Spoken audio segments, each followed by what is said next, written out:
છૂટ્યા આપા અને ઝેપા અજંપા. આપા પણ હું પણ આ છૂટી ગયો. છૂટ્યા આપા ઝેપા અજંપા. નહીં કોઈ વર્ણા કે ભીના ભીની, કોઈ વર્ણનો ભેદભાવ મટી ગયો. ત્યાં કોઈ ભીના ભીની ન રહી. બસ એક મનુષ્ય છે, બધા એક માણસ છે. અહીંયા આવીને બધા લેબલ લાગ્યા નાત જાતના, બાકી તો છે બધા એક જ જાત માણસ. એમાંથી વિભાજન બે પડ્યા છે, સ્ત્રી અને પુરુષ. મૂળ બે પણ છે બધા માણસ. હું કીધું? છૂટ્યા આપા ઝેપા અજંપા. નહીં કોઈ વર્ણા કે ભીના ભીની. અમર અતિતા સબ જુગ જીત્યા. સસરાસર વસ્તુ સીની. સસરાસર વિશ્વમાં જે વ્યાપક પરમાત્મા છે, રજે રજ અને કણે કણ, એ સસરાસર વસ્તુ સીની. દેખો ભરતરી ભયા ફકીરા. સોયડા શહેર ગઢ ઉજ્જૈની. હવે રજે રજ અને કણે કણમાં પરમાત્મા સસરાસરમાં જે વ્યાપક છે એની ઓળખાણ થઈ ગઈ એટલે એને રજૂઆત કરી. હવે રામ હિ રામ, એ સિવાય બીજું કોઈ છે જ નહીં. જ્યાં નજર નાખું ત્યાં રામ હિ રામ. રામ રંગ રાધા, અગાધ મતા અને અનંત રેણી. કહે રવિરામ ગુરુ ભાણ પ્રતાપે. સમ ગયા સપના. સપનું હતું એ મટી ગયું અને છે સપનું જ ને. ફલાણા ભાઈ છે, ફલાણાના દીકરા છે, ફલાણી જ્ઞાતિના છે, આમ છે, હું આમ છું. આ બધું સપનું છે. પછી 60 વર્ષનું જેમ ઓલા જનકને સપનું આવ્યું હતું, એને સપનું આવ્યું તે પોતે ભિખારી હતો ને ભીખ માગતો ગામમાં હતો રાજા, અને હું તો સપનું આવ્યું. ભીખ માગતા હતા અને થોડું જાજુ કઈક માગી માગીને મળ્યું ને લઈને ઘરે આવતો હતો ને એમાં બજારમાં હાલ્યો હતો ને એમાં આખલા બાર્યા અને આ ભાઈ હડફેટે સડી ગયો. હડફેટે સડી ગયો ને એટલે એની રાડ પડી ગઈ. હાથમાં હતું બધું ઢોળાઈ ગયો. પછી ઢોળાઈ જાય ને હે બાપુ, કારણ કે જાગી ગયો કઈ એ હતું તો નહીં એટલે ઢોળાઈ ગયું. રાડ પડી ગઈ ને જાગી ગયો ને માથે માણસો બહાર નાખતા હતા, ખમા અંદાતા ખમા અંદાતા. એમ શું થયું? એ કે મને સપનું આવ્યું.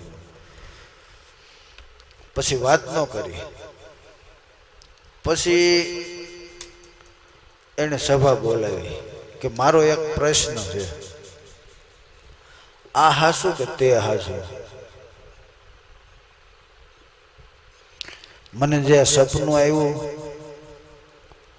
એ હાસુ કે હું આ સૌ ઈ હાસુ? બેમાંથી હાસુ શું હોય છે? એટલે એને સભા ભરી અને એમાં નક્કી કર્યું કે આપણે આખી નગરીના રજવાડાના જે કઈ સંતો છે એને તમે બોલાવો, કોક આપણને જવાબ દે. અને જ્યાં સુધી જવાબ ન મળે ને ત્યાં સુધી બધાને જેલમાં ધકેલો, જેલ હવાલે કર્યો. એવા 5,000 સાધુને ભેગા કર્યા અને એને જવાબ ન મળ્યો. આ હાસુ? બસ એક જ પ્રશ્ન, આ હાસુ તે હાસુ? અને કોઈ શોખવે જ નહીં. આ હું એટલે આ હાસુ એટલે હું, અને આ હાસુ એટલે હું. એમાં અમુક સમય જતા એને અષ્ટવંકા નાના હતા અને એને રમતા રમતા એમ થયું કે એની માને પૂછ્યું કે આ બધા છોકરાઓનો બાપ છે તો મારો બાપ કોણ છે? મેં કોઈ દી ભાડ્યા નહીં. એટલે એની માએ એમ કીધું એ જનકની જેલમાં છે. આ હાસુ તે હાસુ એનો પ્રશ્ન હતો, કોઈ જવાબ ન દઈ ગયા. એમ એમાં હું કે હું દઈ આવું. ઉપડ્યો.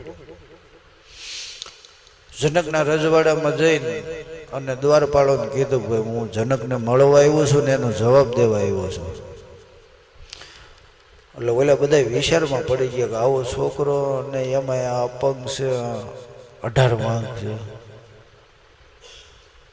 આ શું જવાબ દે એમ. એટલે એને રાજાને કીધું. રાજા કે જે હોય આવવા દો. રાજા સભા ભરીને બેઠા હતા, 5000 સાધુ બધા. એટલે એને પડખે આસન સિંહાસન આપ્યું. એ બેહવા ગયા ને એમાં એને થોડુંક લથડાઈ ગયું. એટલે ઓલા 50,000 જે સાધુને ભરીને બેઠા હતા ને સભા, એ બધા દાંત કાઢવા માંડ્યા. એને એમ થયું આ શું જવાબ દે એમ.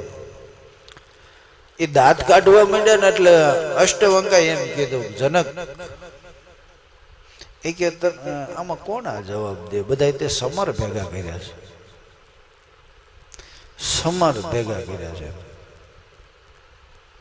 એટલે ઓલા બધા તો દાંત કાઢતા કાઢતા હાવ સ્તબ્ધ થઈ ગયા.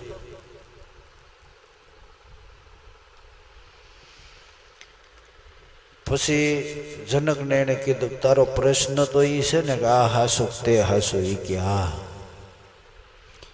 એ કે બે હાસુ, બે હાસુ. એટલે ઓલા બધા વિચારમાં પડી ગયા